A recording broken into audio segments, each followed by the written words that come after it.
Quinta-feira, dia de coluna Sua Saúde. Hoje a gente traz dados alarmantes em relação à nutrição e a forma como crianças e adolescentes têm se alimentado ultimamente. Quais são os riscos disso? Sobrepeso e obesidade. Há uma pesquisa que indica que é uma taxa alta de crianças e adolescentes que vão ter sobrepeso ou obesidade até 2050.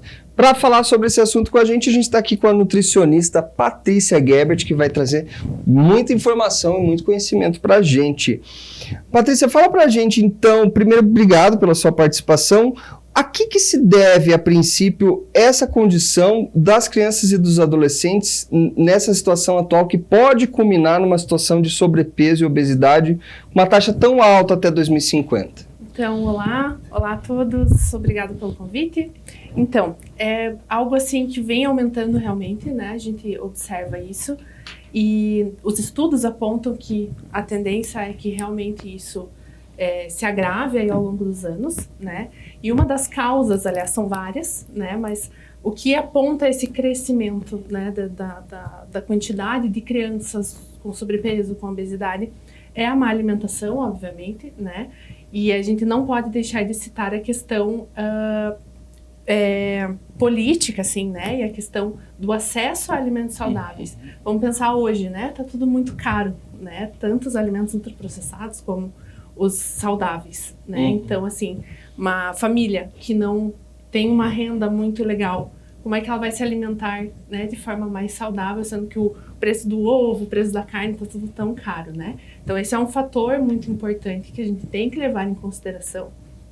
Também a questão do aumento aí dos ultraprocessados, são alimentos mais baratos, mais acessíveis, e também de uma rotina, né, mais turbulenta dos pais, né, uma rotina assim mais corrida, né? Então busca-se aí alimentos que são mais fáceis, mais rápidos e, consequentemente, são esses alimentos que são ricos em açúcares, em calorias, em gordura, né?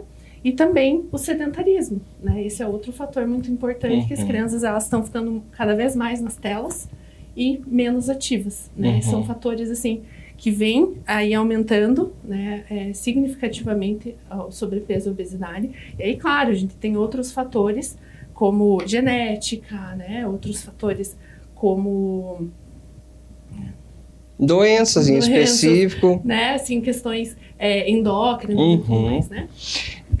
Para a gente esclarecer para o pessoal, o que consiste exatamente numa criança ou um adolescente com sobrepeso? Em que momento chega esse limite do que é considerado sobrepeso? Então, isso assim... ou obesidade, no caso. O que a gente... qual que é o parâmetro clínico, assim, né? É o IMC, o Índice de Massa Corporal, que a gente avalia através do peso e da estatura da criança. Porém, eu vejo até na minha prática clínica, né, que as questões começam, assim, a impactar, principalmente quando o lado emocional dessa criança começa a falar mais alto. Sim. Né? Quando a criança ela chega na educação física, ela não consegue praticar atividade física, ela sente uma sobrecarga respiratória, ortopédica, né? Ela sente dores, ela sente um desconforto, e a questão do bullying. Sim. Né? Isso é muito importante, assim, a criança, ela acaba deixando de fazer determinadas atividades porque ela não se sente confortável nesse ambiente. E aí existem, né, todos esses fatores do bullying e fatores psicossociais que afetam aí a vida dessa criança, né? E claro, aí a gente vai observar fatores laboratoriais, assim, bioquímicos dos exames, né? Essa criança vai estar com colesterol alto, às vezes até com uma chance aí de desenvolver um diabetes tipo 2, né? Então, assim, são fatores. O que eu observo que mais, na minha prática clínica, o que mais impacta é quando a criança começa a se sentir com uma baixa autoestima por conta disso, né? E aí, normalmente, é quando a família, tem alguma coisa aí que não tá legal, né? E esse fator da obesidade, do sobrepeso, que traz também, como você comentou, uma questão da autoestima, né? Enfim, das atividades da criança ficarem reduzidas ou limitadas por conta dessa situação naquele momento. Fala um pouquinho pra gente do que mais que pode ser desencadeado. Você comentou sobre o colesterol, sobre a diabetes. O que mais que pode surgir a partir daí de outras doenças que estão relacionadas a isso, que podem ser muito prejudiciais? O mais importante que a gente observa são essas questões do colesterol alto, da diabetes tipo 2, né? Diabetes tipo 2 é uma diabetes que ela surge ao longo da vida, ela tem questões genéticas e ambientais ali, né? E são esses agravamentos que vão trazer aí uma preocupação, né? E assim, as coisas elas não surgem de um dia para o outro, né? Da noite para o dia. Então, são questões que vão aí aparecendo, né? E que precisa ser visto não só a questão emocional, mas o emocional também tem relação com a questão social, né? Aí tem essas questões de saúde mesmo, né? Os pais se assustam muito quando olham os exames, meu Deus, né? Porque assim, vai ganhando peso, tá todo mundo acostumado, parece com aquilo, e aí quando observa num exame, né, que essa criança às vezes também tem apneia do sono, por exemplo, né, por conta da questão respiratória. Então, esses fatores aí que vão chamando a atenção, né, dos pais, e que aí você sabe que você precisa mudar a sua condição ali de vida, né, seus hábitos, senão só vai se agravar, né. Então, são vários fatores aí que estão, né, que trazem aí como uma consequência prejudicial para a vida dessa criança, que se não tratado, né, adequadamente no momento certo, ela vai levar isso para o resto da vida. Pois é, era isso que eu ia perguntar. Tratar um adulto nessa condição, eu imagino que tem um trato diferente do que tratar uma criança ou um adolescente nessa condição.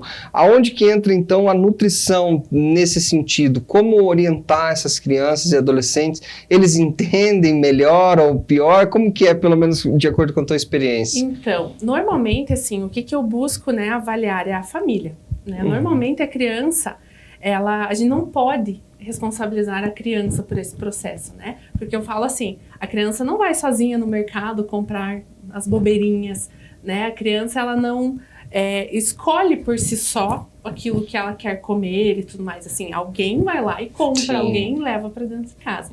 Então, o primeiro passo é mudar, entender como é que tá a rotina, né? Tanto alimentar quanto de vida dessa família, para tentar modificar aquilo que precisa ali dentro, né? Não adianta eu querer que a criança mude. Eu sempre falo assim, não adianta querer que meu filho coma cenoura e eu tô comendo salgadinho, né? Então, assim, eu preciso dar o exemplo. Então, eu acho que essa é o principal fator, né? A gente trabalhar com a família e observar o que precisa ser modificado ali para essa família.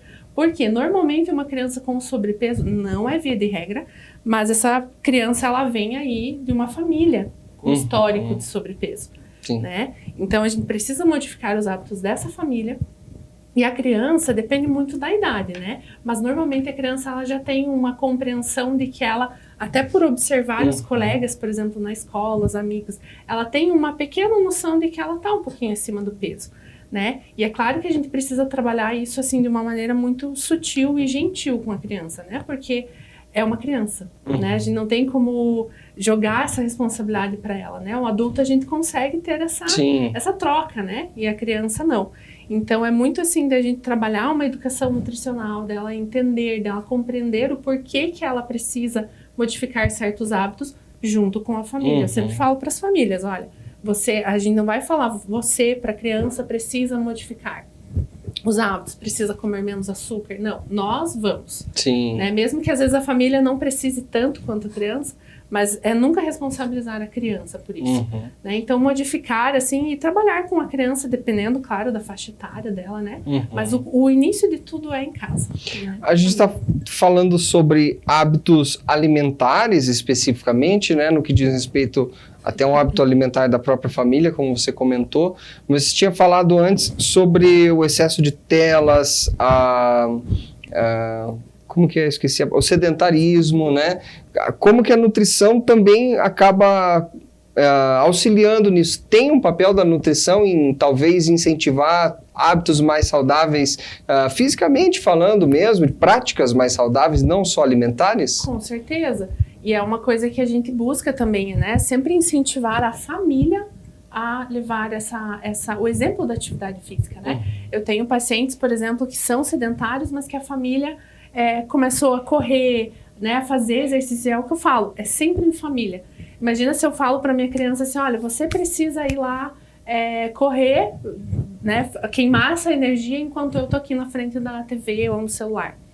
Então, assim, é algo que precisa vir da família. Sim. Né? E assim, a criança, a gente sabe dos benefícios da atividade física e, mais uma vez, cabe aos pais também reduzir, tanto se incluir nesse processo, vai fazer bem para todo mundo, né? Não tem um ponto negativo nisso. E cuidar com o uso de telas, né? Porque é muito comum, e é claro, a gente vai pegar uma tela ali, pega a criança, né? Que ela tá ali com o cérebro, eu digo assim, com o cérebro limpo ainda, né? E ela vai olhar aquilo chama a atenção. Se pra gente é algo que prende a nossa atenção, imagina pra criança, né? Então, a alimentação, ela tá entrelaçada, sim, ali aos hábitos de exercício, né?